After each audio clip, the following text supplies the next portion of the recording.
नमस्कार दोस्तों, doctor Karthik Gunasekaran, metro male clinic का क्लिनिकल डायरेक्टर। ज्यादातर पुरुषों का कॉमन सवाल है शुक्राणुओं की गिनती कैसे करते हैं।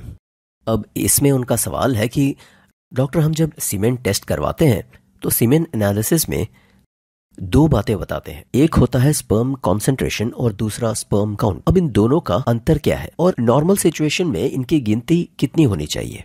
तो पहली बात तो हमें टेस्ट रिजल्ट वही मानना चाहिए जिसको कोई मान्यता प्राप्त हो, क्योंकि हर जगह पे अलग तरीके से टेस्ट करते हैं। तो इस विषय में WHO यानी वर्ल्ड हेल्थ ऑर्गेनाइजेशन ने कुछ वैल्यूज दिए हैं। उनके अनुसार जो है नॉर्मल स्पर्म कॉन्सेंट्रेशन जो है वो होना चाहिए 15 मिलियन। ठीक है, स्पर्म कॉन्सेंट्रेशन। अब स्पर्म कॉन्सेंट्रेशन का मतलब है आपके वीर्य के, आपके स्पर्म के 1 सीसी में कितने बायोमोलिक्यूल्स यानी कितने शुक्राणु हैं, इसे बोलते हैं स्पर्म कॉन्सेंट्रेशन। अब देखते हैं स्पर्म काउंट क्या होता है। नॉर्मली पुरुष का स्पर्म वॉल्यूम होता है 1.5 to 4.5 ml। इसे नॉर्मल सीमेन वॉल्यूम बोलते हैं। नाउ लेट्स से अगर 1 सीसी में 15 मिलियन है और एक पुरुष अगर 4 सीसी प्रोड्यूस करते हैं 15 मिलियन पर ml के हिसाब से 15 into 4, तो इनका टोटल स्पर्म काउंट बनता है 60 मिलियन। ठीक है, आप समझ गए होंगे स्पर्म काउंट और कॉन्सेंट्रेशन में अंतर क्या है।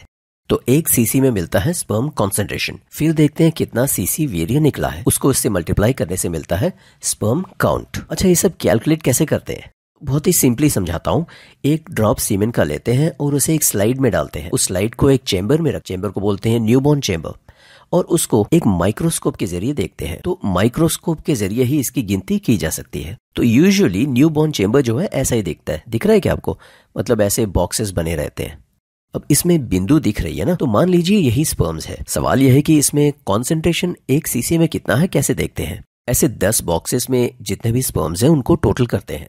मान लीजिए पहले बॉक्स में 10 स्पर्म है, तो टोटल करते हैं कि 10, 20, 30 और 40, तो टोटल है 40 मिलियन, यानी 40 मिलियन पर ml। तो 10 बॉक्सेस को अगर टोटल करते हैं और हर बॉक्स में अगर 10 स्पर्म मिलते हैं तो 10 into 10 हो जाता है 100 मिलियन पर ml। ठीक है, तो यही है कैलकुलेशन कॉन्सेंट्रेशन की। ठीक है, तो ऐसे ही न्यूबॉर्न चेंबर के जरिए हम कॉन्सेंट्रेशन को कैलकुलेट करते हैं और उसके जरिए हम स्पर्म काउंट को कैलकुलेट कर सकते हैं।